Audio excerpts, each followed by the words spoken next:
The scruffy-haired little boy kicks a stone while the other... What bad people? I don't think questioning 4-year-olds without their parents present is gonna crack the case. The scruffy-haired little boy kicks a stone while the other watches him do it.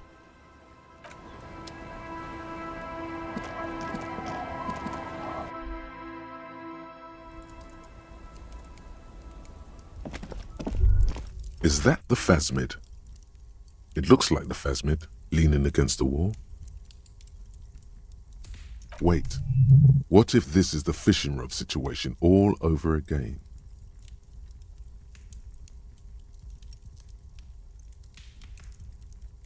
Fine, it's not a phasmid. It's not even organic. Just a fire iron resting by the fireplace. But where's your sense of wonder, man?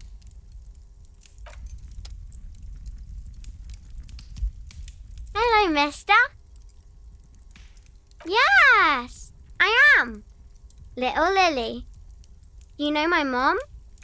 That's nice. My mom is great. She's never angry or anything.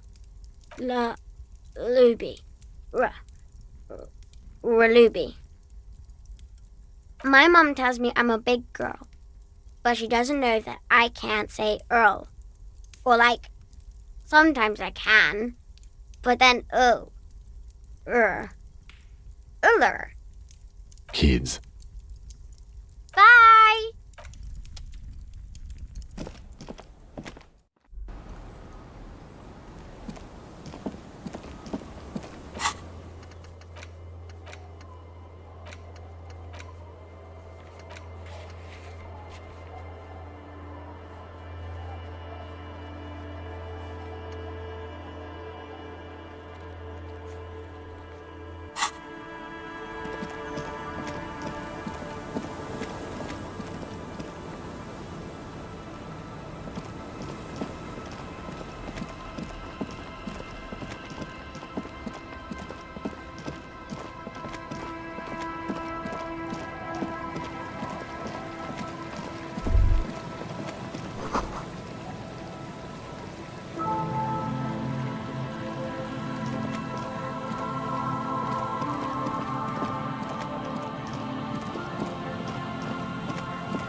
You see, a once bright a slogan used to intertwine with above the mural, a collapsed roof, broken windows set in walls that are cracking and will soon also fall, and the coastal breeze rustling and sighing in the remains of the edifice. Felled Electrical. How ironic. All these dark rooms. Felled Electrical, you only know them as a small company that makes ink cartridges. Looks like they used to be big. There's something in the wind. Sometimes the only way to go forward is to fail first. Indeed, somehow you knew it was here. An urban ruin gutted by looters that once used to consume money and dispense warmth and light. In there? She could. Or she could be in the identical room over there, or in that boat shack, in that church tower maybe.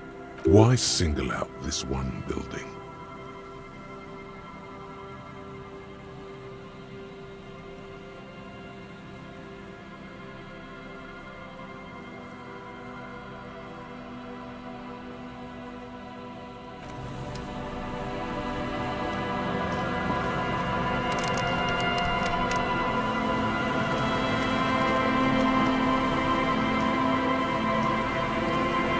Hello. Isn't this a fine morning? No, I'm afraid I can't help you with this one, officer. It's just a regular day off for me and Mikhail here. So you haven't seen anyone around? No, I'm sorry. As I said, this is just a day off. We just arrived anyway. There's something friendly and familiar in how he says that. A day off.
hey man, it's good to see you.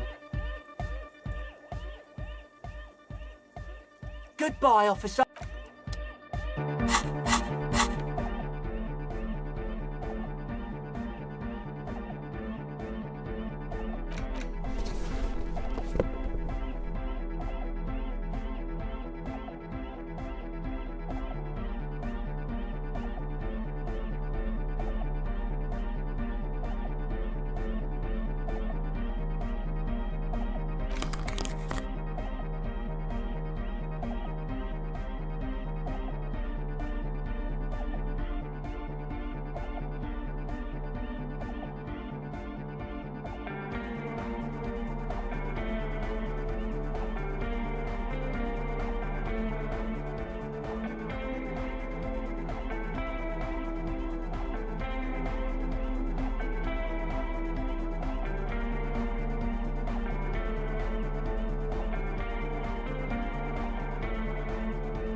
Oh, hey man, it's good to see you. You close your eyes and dream of the shapes your body should form to bring this strange music into life. For now, such ferocity of motion is beyond you. But just imagine the moves you could pull to this futuristic beat. Puts a grin on your face just to think about it. Even a failed attempt gets the juices flowing and repairs some of the damage done by battles lost. If you up the dose and truly dance, who knows what will happen? Salvation. Goodbye, officer. Good morning, comrade. Yeah!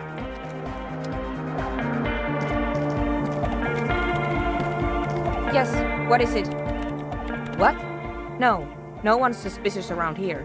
She has not seen her, sire. 'Tis true. Yo, man. What's on your mind? Welcome back. No, Just no? it's pretty desolate here. I only hear the dogs bark at night and see the shadows move down the coast. Teenagers skulking around. Gang members looking for a hole in the Union's defenses. Maybe Ruby too. But she wouldn't be able to tell from here. Exactly.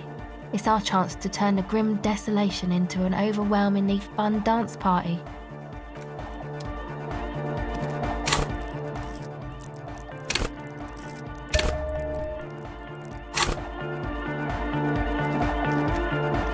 Oh, hey man, it's good to see you. You close your eyes and dream of the But just puts a grin. Salvation. Goodbye, officer.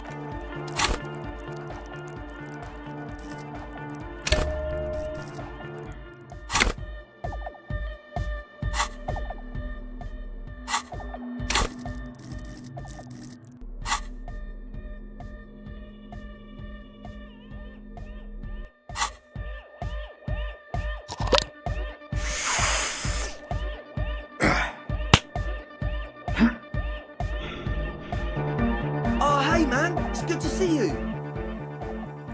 Goodbye, officer.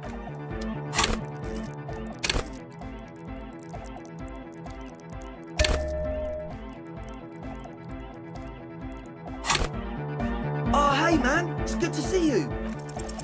You close your eyes and vacate your skull, leaving your brain to wonder, where did that little fluttering light go? Total darkness. You sink down the darkest fathoms of your own personal deep, vertebrate by vertebrate, through the unformed skulls of your mind. Here it will begin. Oh, don't worry. The music's still there. It's you who is gone. Nothing. Just the immaculate silence of your spinal fluid. Who fucking cares? God Where is your god? I'm gonna let you in on a little secret. Every vertebrae in your spine is an unformed skull ready to pop up and replace the old one. Like shark teeth. The one you're currently in has a little brain forming in it, waiting for its turn. To rule the world. Yes, it's all true. In the spinal cord. From what I can see, it's about to bust a move. Foolhardy! Do you even know what's happening on the surface? Maybe 1,000 years have passed. Or maybe you started spazzing out like 2 seconds ago. With your eyes still closed, the first thing you feel, all the way back in the pivoting darkness of your own torso, is warmth. You have become a triumph of rhythmoplastics, somewhere in a smelly wooden church on the coast of Revachol. The wounds from the war you waged on your body are healing, twist by twist, turn by turn. As you open your eyes, you should scream. Hyper, hyper. It seems appropriate. You have become a flawless interlocking mechanism, a flesh and bone approximation of the throb coming from the speaker setup of the one called Eggheads, entirely, rigidly imbecilic, without pity or fear, free from self-awareness, no deliberation, only, and I mean only, execution. Oh my god! No way!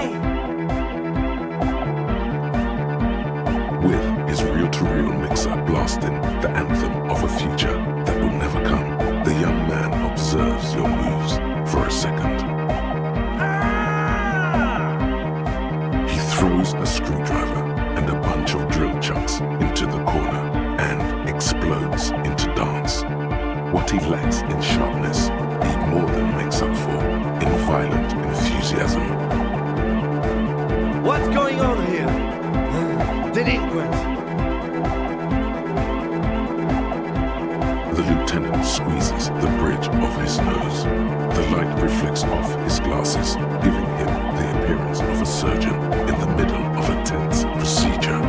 He's having trouble adjusting to the new reality before him. What's happening?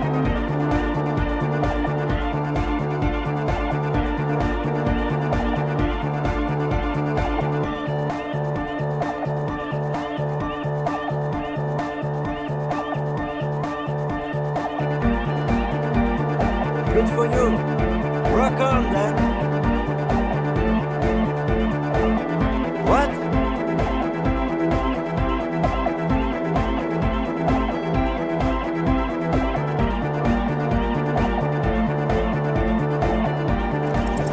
What's harder core than a little bit of?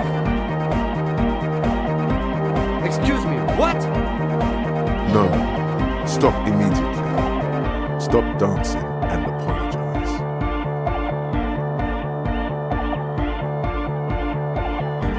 Dance? Monkey fucker? Then a breath of cold sea air fills the church as the lieutenant opens the door and steps out.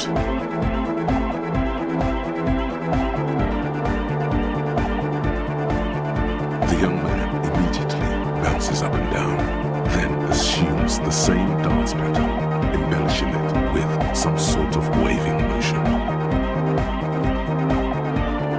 The young woman lifts her headphones up slightly and raises her chin, looking at you expectantly.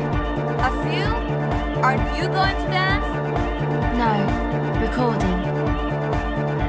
The lead programmer throws the other young woman a knowing glance before turning her attention back to her own work. She's still at her mainframe, pressing buttons, reading printouts, but she started putting her head along to the music. The dynamic motion of your flailing body is bordering on the extreme. You're going off the charts. You feel as if turning on the hyperdrive will be a point of no return. Feels almost melancholy. Are you sure you have the entire posse along for this? Here we go again! Hardcore fills the air! The sound above my head!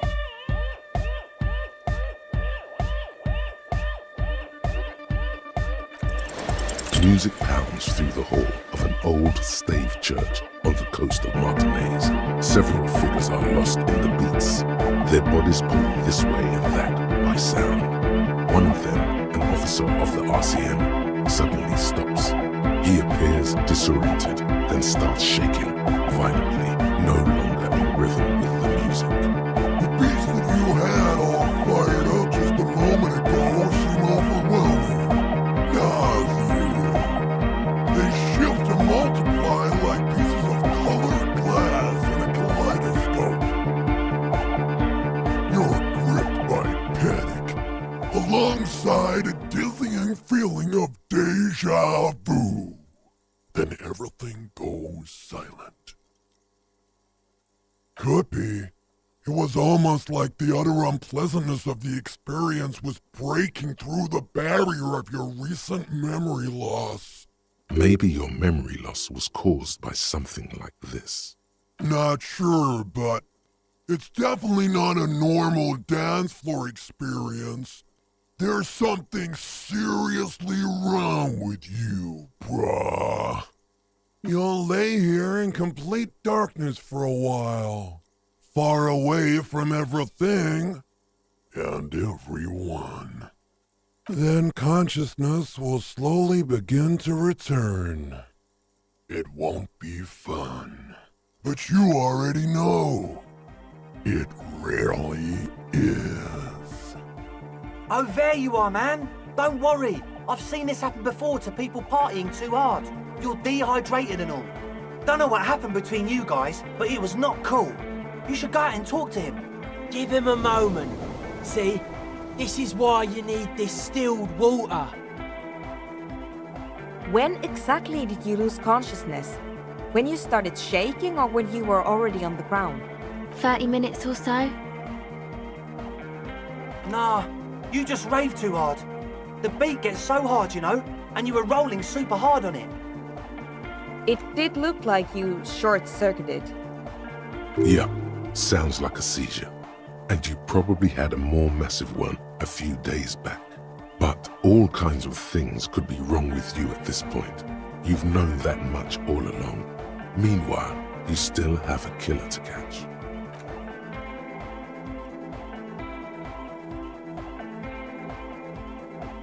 You might be imagining it, but it feels like Egghead turned the volume down. Such is his respect. Man! Now imagine if we could do that, right? But with like 1,000 people. End of human development. Mission complete. All right! You're absolutely beat. Muscles relaxed and feet like noodles underneath. Goodbye, officer.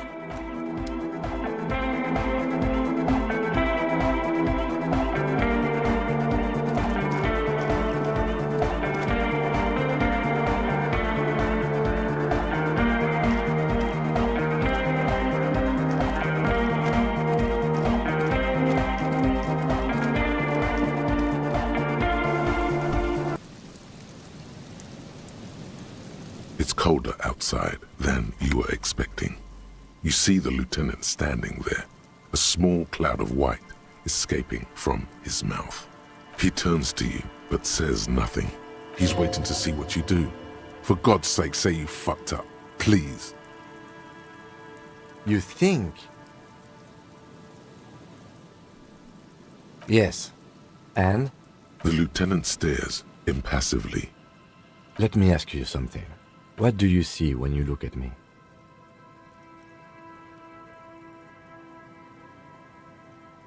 That's what you are supposed to say, of course. But do you know what you didn't say?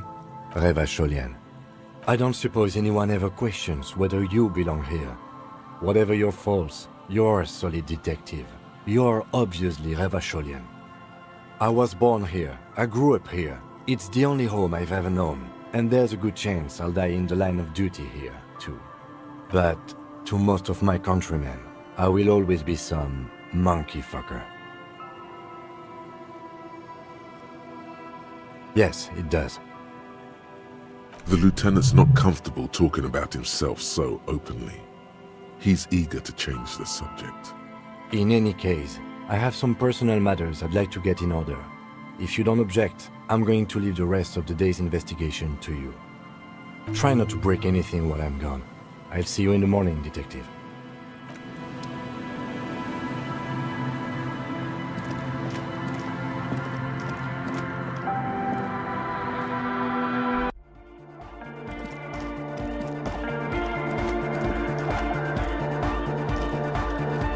Good morning, comrade! Yeah!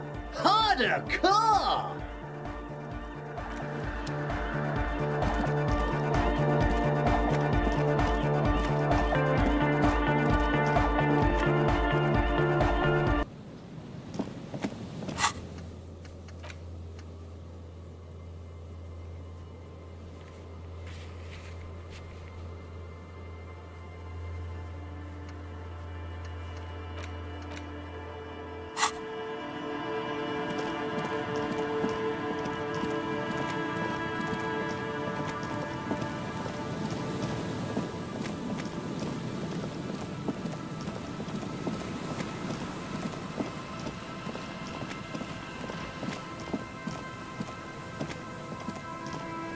An old door, worn by elements, guards the depot.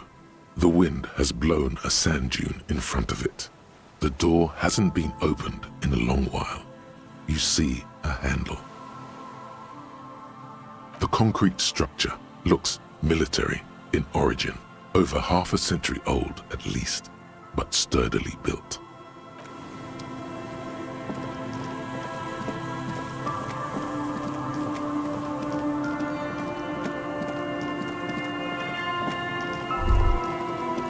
Is there something here that would indicate a sniper used this place as a nest for taking the shot? Just some urban detritus, a bottle, and a dilapidated old comms tower. The wind picks up. Fine sea foam lashes your face. It feels like needles. You can take it. Just raise your collar, detective.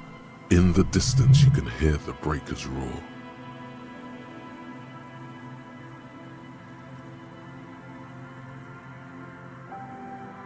To warm his hands before he pulled the trigger? There are no markings on the ground for a tripod. He would have had to lie on a mattress. This is simply not a good spot for a 1.2 kilometer shot. The salty water has corroded the ladder to nothing but two thin orange rails. In addition, there is no stable nest up there. It would have been useless.